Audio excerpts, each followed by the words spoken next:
Okay, class, today we are going to learn about the history of the Alamo. Are you guys ready to learn about the Alamo? See, I've built a perfect replica of the Alamo and put all the pieces together for you. Krutka, what do you mean? Look at how you built the Alamo. You're not even from here. You're right, I don't know anything about the Alamo. I don't know how to teach about the Alamo. I don't know all the people. It's so complex. I tried to read about it last night. There's like 1 million people. How am I supposed to know? They all have different perspectives. It's too hard. I'm not ready to teach the Alamo. Yes.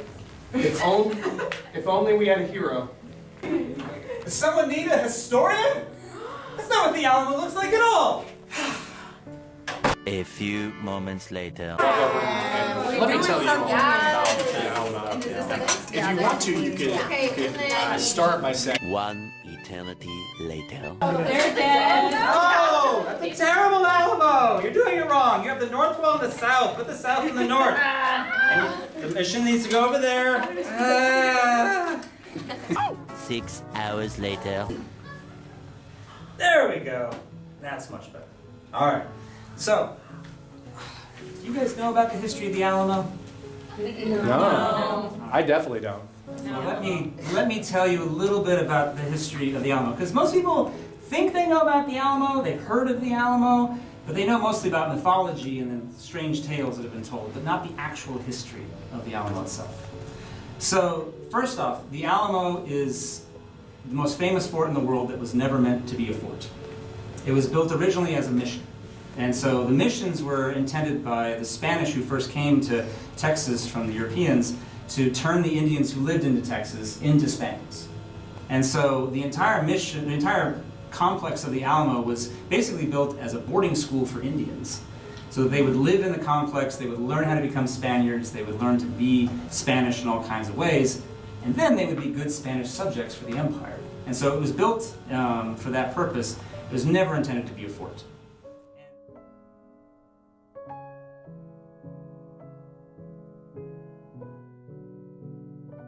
I am one of the Payaya people. Most of you don't know my story. We lived in the area where the Alamo was built. We were a hunting and gathering people who encountered foreign people on our land. We were curious as to who they were. They spoke a language different from ours, and they had a different culture. They dressed in an interesting way. They built a missionary that taught us their language, their culture, and their religion, but we did not want it.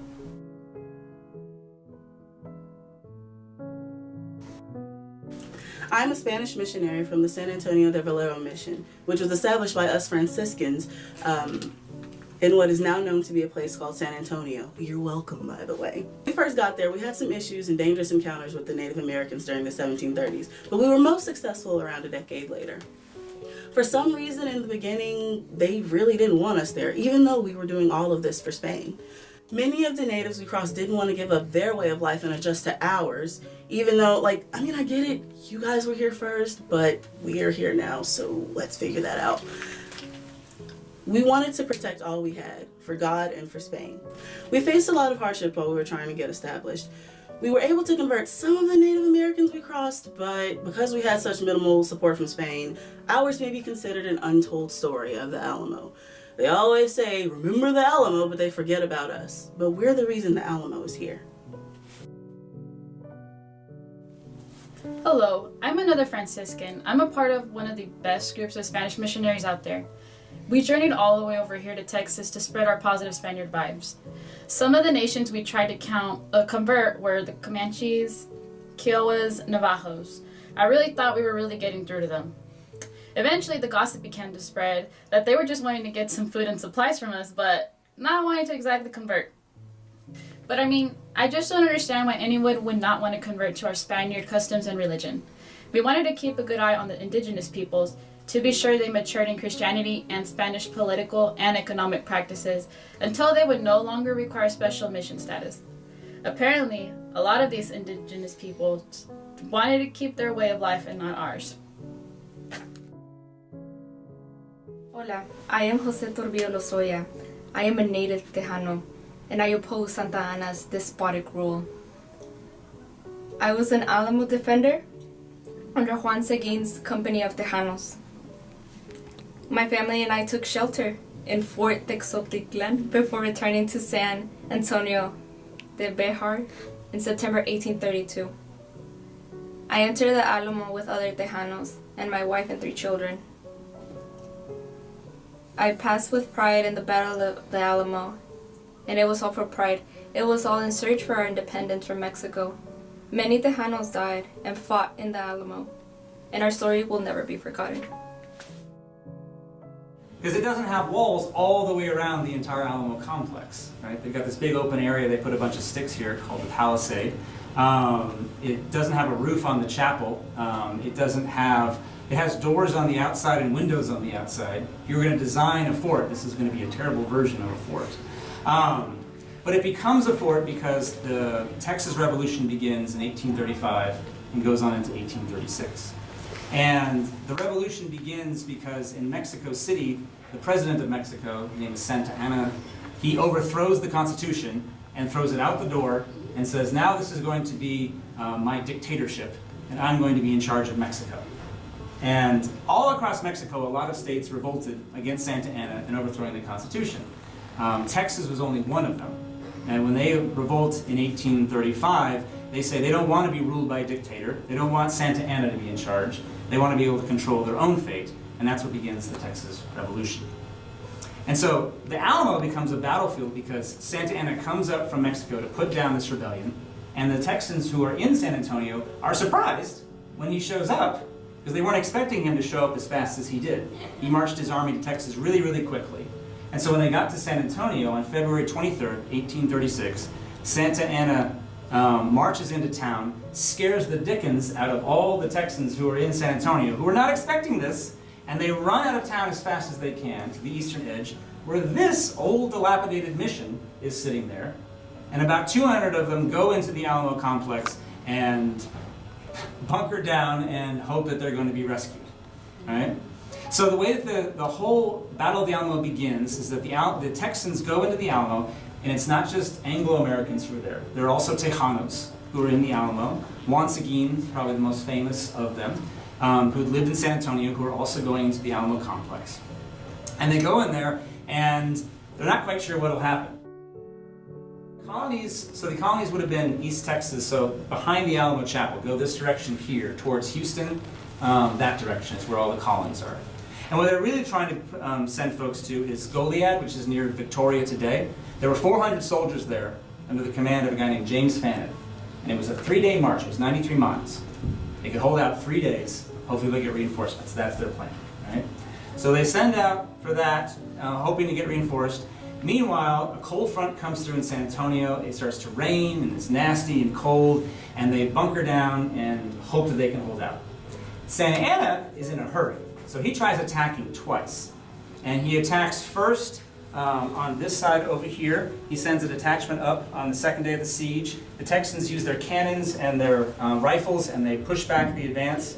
Then Santa Anna, the next day, he attacks over here where all the horses and cows are, the corrals. And he tries to attack them over there. Again, the Alamo defenders push them back. In this case, there's 3 cannons. You guys got this exactly right. 3 cannons on top of the chapel that they use against Santa Anna's troops over there. Eviscerates Santa Anna's army with the attacks over there. And so they step back. And so this goes on for days and days and days with a constant cannonade coming into the Alamo complex itself. The defenders are getting no sleep. They're running out of food. They're running out of gunpowder.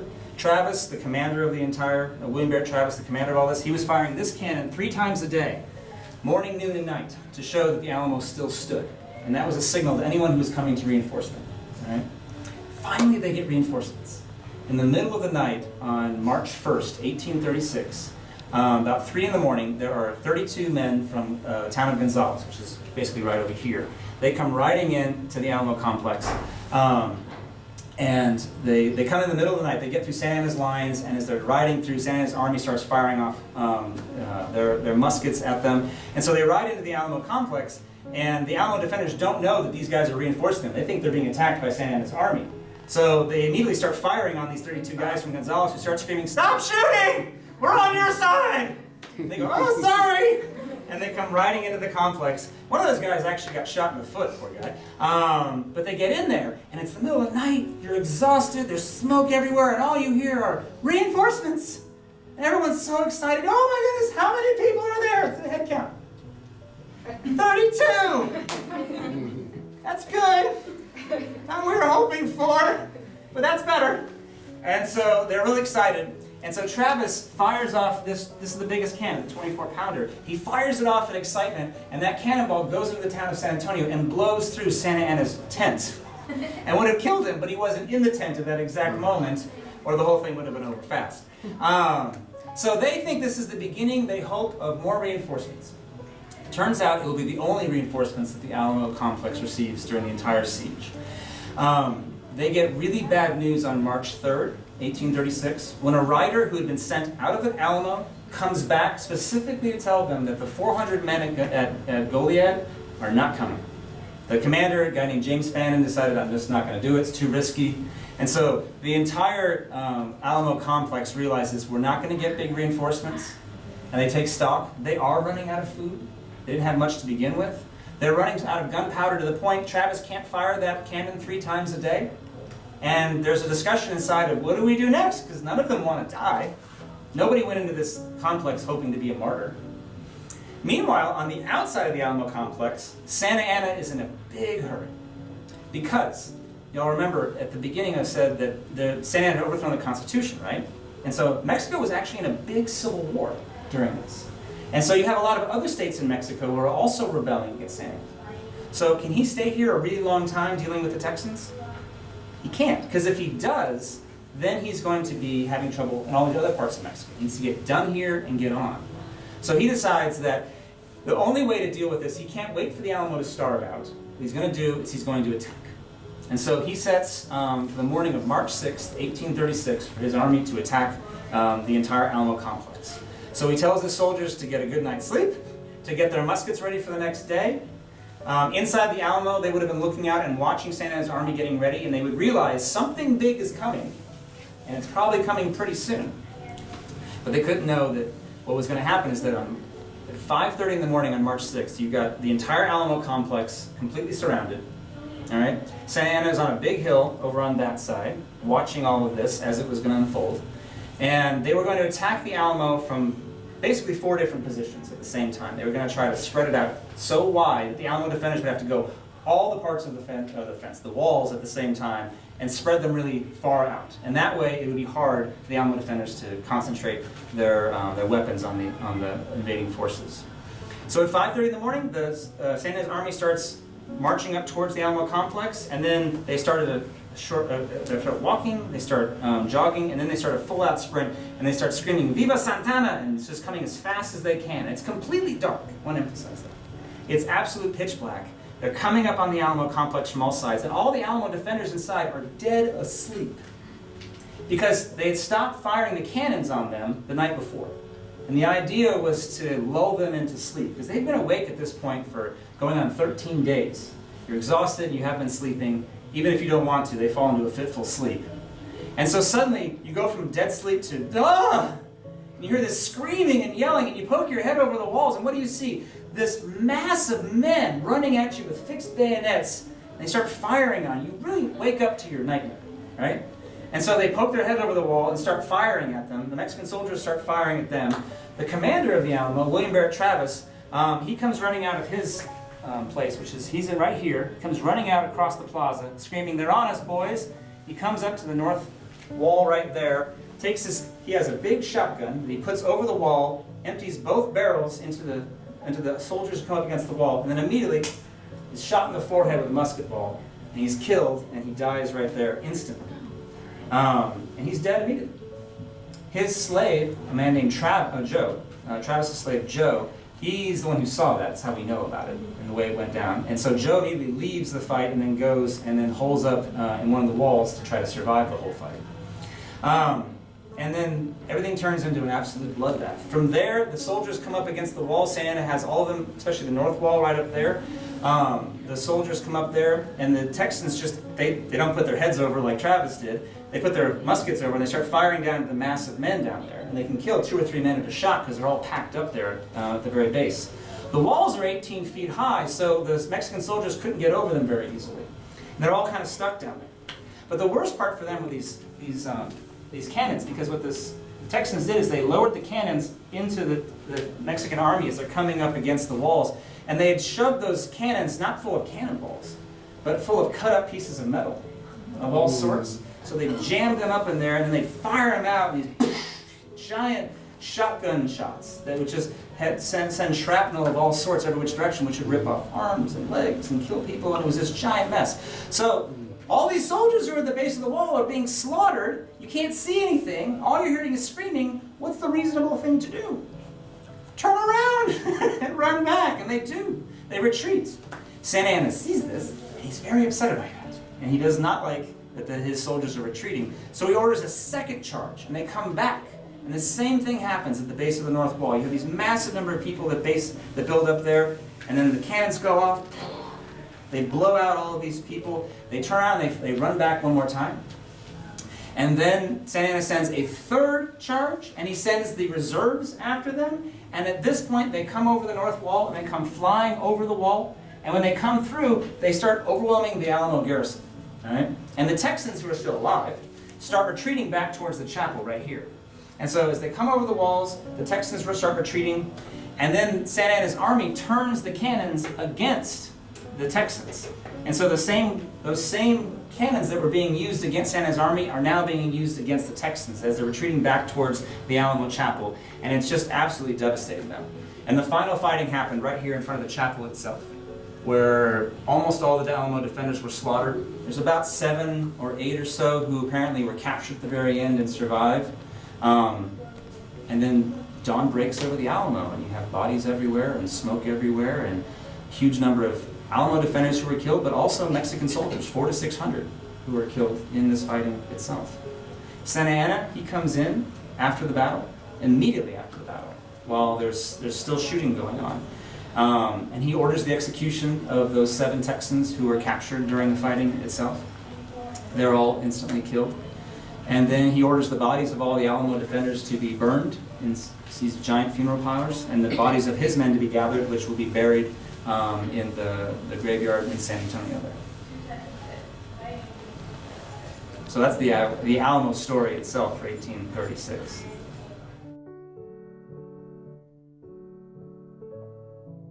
Hello, my name is Francisco Antonio Ruiz. I was the alcalde or mayor of San Antonio. My father, Jose Francisco Ruiz, along with my cousin Jose Antonio Navarro, who signed the Texas Declaration of Independence, would be disappointed in me, for I allowed that Santa Anna to capture me and imprison me. And what did he have me do? He had me count the bodies and identify all of those who I knew. But then the Alamo finally fell, and I served as San Antonio's alderman for 4 years until the day of Texas was annexed to the U.S. Of course, I could no longer live in San Antonio after that, so I ran to the frontier and lived alongside the indigenous people of Texas that my father once lived with. Hi, my name is Enrique Esparza. I'm the son of Gregorio Esparza. He was a Tejano defender in the Alamo. A lot of people forget about my story because they forget about the children and families that were involved. I remember when we lived in the forts, we were hungry and we were running out of water, and it was very difficult. On the last night of the fight, I remember my mom yelling that the Mexicans had jumped the wall. I remember that my father quickly got up and grabbed his firearm and ran out. That was the last time that I saw him. I remember the families, we all huddled in the corners together, and it was very dark. When the fighting was finally over, I remember that the officer sent us to see Santa Anna. It was very difficult. People should remember that the Alamo did not only affect soldiers, but it also affected the families and children that were involved. My name is Brigido Guerrero. I started as a soldier in the Mexican Army up until the Texas Revolution, where I decided to switch sides and join the Texan Revolutionaries. People think white Texians were the only ones fighting Santa Anna. They are mistaken. Mexicanos fought them too. I served in 2 garrisons, one in Bejar in 1836 alongside James Bowie, gathering cattle, the other at the Alamo, where I fought until the end. But when execution started, I convinced the Mexican army I was a Texan prisoner. My life was spared. I was one of the few survivors of the Alamo.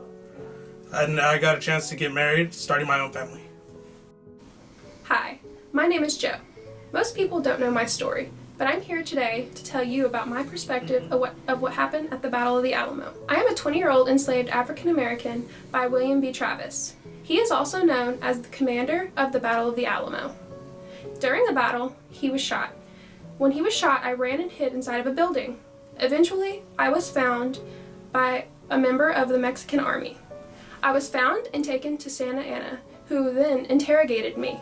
I was eventually set free because the Mexican army had different views than white people on slavery. I was eventually escorted alongside Susanna Dickinson to Sam Houston's camp, where I told my side of the story and my perspective on what happened at the Alamo. Hello, my name is Susanna Dickinson, a wife to the Texas rebel Alamo Dickinson and mother to Angelina. Most people have never heard my story. When we found out that more Mexicans were coming to attack us, most people left, but we decided to stay and move into the Alamo along with 150 others. For days, we waited for the Mexicans to attack us. Suddenly, the bugle sounded and Santa Ana had decided it was time to attack, and he was going to show no mercy on us. I hid in the chapel with all of the other women and kids, and we heard the brutal battle going on outside. It was done by the next morning.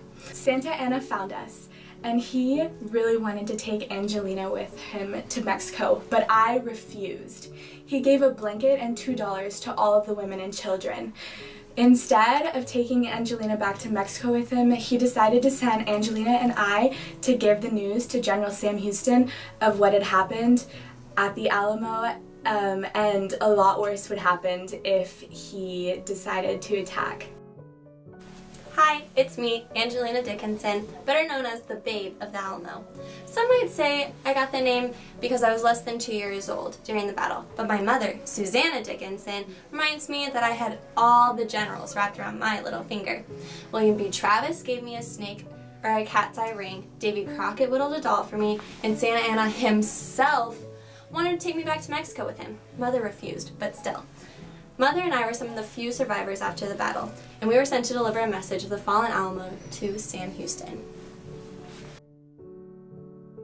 I, Jose Antonio Navarro, was the most influential Tejano of my generation. I championed Texas independence from Mexico, then fought for the rights of Tejanos of citizens of the Republic of Texas and the United States. I was born in Bejar on February 27, 1795, now known as San Antonio. My mother was of aristocratic descent and my father was a self-made man who made the journey from a runaway and servant to successful merchant and alcalde or mayor of San Antonio. I came of age during the time of which San Antonio was a hotbed of revolution against Spanish rule and the scene of continuing bloody clashes between the Spanish and Mexican rebels. Like many other Tejanos, I had come to believe that the best hope for Texas lay with the Anglo-American colonization, both to combat the continuously raiding Indians and to bring prosperity and stability to the region. I became friends with Stephen F. Austin, the young empresario who arrived in 1821 to settle 300 families in Texas. As I began my political career, winning the election first to the state legislature of the Mexican state of Coahuila y Tejas and later to the National Congress in Mexico City, I also advocated for policies that would benefit the colonization and promoted the idea of Texas statehood within the Mexican Federation. During the Battle of the Alamo in 1836, I was one of two Tejanos with my tío Francisco Ruiz, who signed the Texas Declaration of Independence.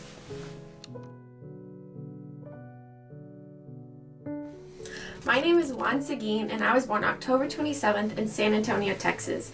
I worked my whole political career to aid the Tejano Revolution and establish the independence of Texas, but most people don't know my side of the Alamo story.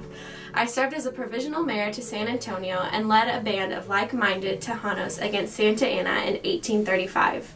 I was involved in the Alamo battle and provided horses to Colonel Travis during the siege, but I had to leave to gather reinforcements, so I was fortunate not to meet harm on that fateful day.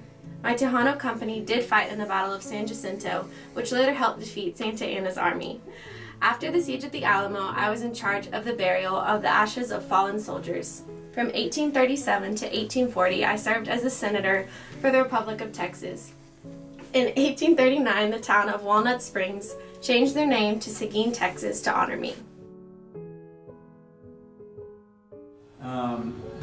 Santa Anna comes into town and they have a little negotiation with him. And what Santa Anna tells them is basically either surrender or I'll kill you. And they say, well, what happens if we surrender? He said, no promises, I might kill you anyway. And that's called surrender at discretion. And so the Texans say, well, that's not going to work for us. And so they fire off a cannon over here, a 24-pound cannon right over here on this corner of the Alamo complex itself. They fire off that as their response. And so now we've got an Alamo siege. So there's 200 defenders in the Alamo or so. And Santa Anna ultimately has about 2,500 soldiers on the outside. Those are pretty bad odds, aren't they? So what is Santa Anna's strategy in all this? He's going to surround the Alamo in a siege, all right? And his plan is basically to starve them out. They can only have so much food and water in there. They'll run out eventually, and then they'll surrender. That's his idea.